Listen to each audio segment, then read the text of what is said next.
Click the link in the description to go to aoa.com, the best place to buy Skull and Bones silver cheap. Use code DTG for 3% off at checkout. Hello and welcome back to another Dare to Game video. Today we're playing Skull and Bones, and we're going to be doing a silver making guide today. So in a recent video, I highlighted basically the better and more improved way to gather pieces of 8, and well, one thing that video generated was requests for how to make silver, since if you get your bases up to level 10, to fund them for the 2 days, which is awesome, it takes like 60 to 70,000 silver. So you actually do have to have a way to gain silver at a decent pace. And there's lots of different ways. You know, I'm not going to say that this way I'm going to show you today is the only one. I see a lot of people saying that you can just find one area, and one area that I know particularly well kind of works for this is right around the ruined lighthouse, and just do a short loop and constantly loot the shipwrecks. You'll gain things that you can sell as well as a decent amount of silver with absolutely no risk, and you can just keep doing it over and over again, and you will actually gain a lot of silver. We're talking possibly up to 100, 200,000 an hour if you actually are going at a decent pace. So you can do things like that, or you can just sail out to a more difficult region of the ocean, like down here in the open seas or up here in the open seas, and just constantly look for trading convoys and other things to destroy and just loot the ships, and you can make a decent pace like that. Those ways, I've done them before. They definitely both work. I don't know that it's actually possible to say which one is the fastest. Personally, the way that I've been doing it ever since I started upgrading my outposts to higher levels and needing the money, I've just been doing the other Helm missions, the one where you attack for supplies and then selling them. So that's kind of the process I'm going to be showing you today. So just from St. Anne, you can do this either from St. Anne or from Telek Penjara. It doesn't matter. They give you the same missions. So if you fast travel from here to there and go into the Helm, you'll have the exact same missions available. But all you do is you head over to the Helm location that you're at, go into your hideout, then you make your way over to this board in the back, and you probably know where I'm going with this if you're familiar with the system. Interact with the board, go into not liaisons, because these ones cost you money. I mean, that being said, you can typically still make money on these because you pay a little bit of silver here, then you, so just for example here, this one will cost you 1,200 silver at a price per unit of 12.5 for 96 sugarcane. You can turn 96 sugarcane into 96 rum. You can sell the rum for 9,600 silver. So you're making a rough profit of 7,000 to 8,000 silver on one of these, you know. So it depends how it's going, but they are also ones that you can make money on. The ones I like to do, because they're pure profit and considerably more, are the attacks. And basically, at any given time, you're going to have 8 of these attacks available to you. You're going to have 4 fort plunders and 4 rogue hunts, okay? And I'm just going to assume you're a regular player, you're not a hardcore min-maxer who's got a level 12 ship that can one-shot forts and stuff like that. I'm going to assume that you're somewhere in the 11 to 12 region and you can hold your own, but whatever. So if that's the case, most of these forts are too difficult for the time that you invest in them to attack them by yourself. So if you're in a group or you're in a world where people are participating in group events, then the fort plunders are great because you can get a ton of the materials you're looking for in each one of these attacks. Otherwise, you just want to go for these rogue hunts. Now, the only exception to that is if you get a fort plunder down at like, not the Grand Fort. Basically, this one right here, I forget what it's called, the L something. This one over here right by Red Isle on this island. That's the only one I take if I'm going by myself, because that one you can easily take by yourself if you have a level 11 or 12 ship. But in any case, for sure you want to go for the rogue hunts, because these are easy. You just go after a little convoy. A, you can get some of the useful rare materials that you use to make high-level weapons and stuff. B, so for this one you'll get the 50 poppy, which we can turn into 50 opium, and if you sell those at Telek Penjara, you can, that's $5 grand. For silver, plus you can sell any of the loot that you get from the ships, which is always decent loot with some valuable commodities, and you'll get silver from each ship, and a lot of times you'll get silver chests from each ship. So you'll see as we do these that we'll go from 8,490 silver to a substantially higher one. So we're going to accept all of these rogue hunts. You can do them all at once. You don't have to, you know, wait for them. And the good thing about that is every once in a while they'll all be stacked on top of each other, so you destroy one convoy and you'll complete all 4 missions if you have all of them active at once. But so I'm not going to take any of these fort plunders right now because I don't have anyone playing with me or anything like that, so I'm just going to take those rogue hunts. And so let's, I'm just kind of speed through them and show you what it looks like doing that. I'm probably not going to add too much commentary or anything, but we're going to show you, like I said, we're going to move up from, we have 8,490 silver right now. Let's see what we have after we've completed these and profited as much as possible.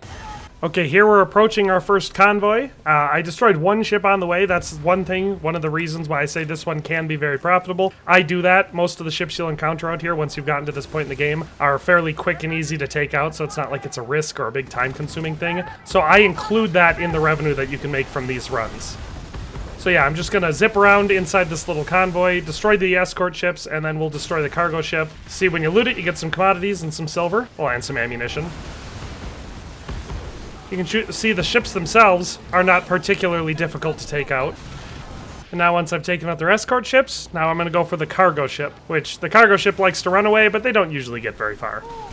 So there, once you destroy the cargo ship, you will complete the contract. And if you have multiple stacked in one location, like I did, because we had 2 there, you can see I actually completed 2 contracts by taking out that single convoy. And so maybe that's not the max way to make money, because obviously you take out 2 convoys, you get more silver, because more ships, and you also get more infamy, and you get more loot and stuff to sell, but you do have to sail all the way out here. So I think it's more valuable just to sail between them. So we completed those ones, so we can go back into the map. So we've got 2 more stacked on top of each other up here. We could just go back and fast travel. I'm going to sail there because when I do that, I just destroy ships along the way, and so it adds a little bit more to my profit margin. So let's just do it again. Let's zip through. Your time is running out. That's it. Keep at it, lad. You don't fall for anything, you quit. So you can see the only downside here is being demonstrated is that these are open world events, and so it's another one of the good reasons why it's good to sail around and just hunt ships in this general circle of the map, because whenever people accept these missions, you'll then have these convoys sitting there to the open world, and you can also just go by and destroy them and loot their valuable resources. So people do that a lot. So all you have to do when this happens, when you show up and the convoy isn't there, sail past it. Once you go far enough to initiate a spawn event, the ships will spawn in and you can turn around and destroy them. I'm just going to aim for these ships over here and destroy them. That should give me, enough distance so that it will actually trigger a spawn. Sometimes if you just, you can actually sit there and watch it and they will spawn in. But like I said, I'm just going to take the opportunity to get a little bit more loot from the run, since this is a normal and organic part of this process. Apparently we didn't get far enough away yet, so I'm going to sail a little bit further to go attack this privateer. We'll get him to spawn in, I'm not worried. Got some more loot and a treasure map for that one. Apparently we got to sail even further away because the ships still haven't spawned in. And look at that, they actually spawned in.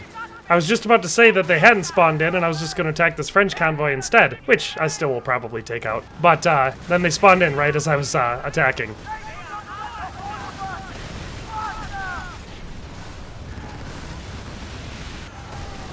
So we took out the escort, now we're going to go after the cargo ship. And again, this was 2 separate contracts that were just stacked on top of each other, so we'll complete both of them by taking out this one. And then I'll probably take out that privateer while we're here, but then we'll probably just head back to port, sell our cargo, and calculate our earnings.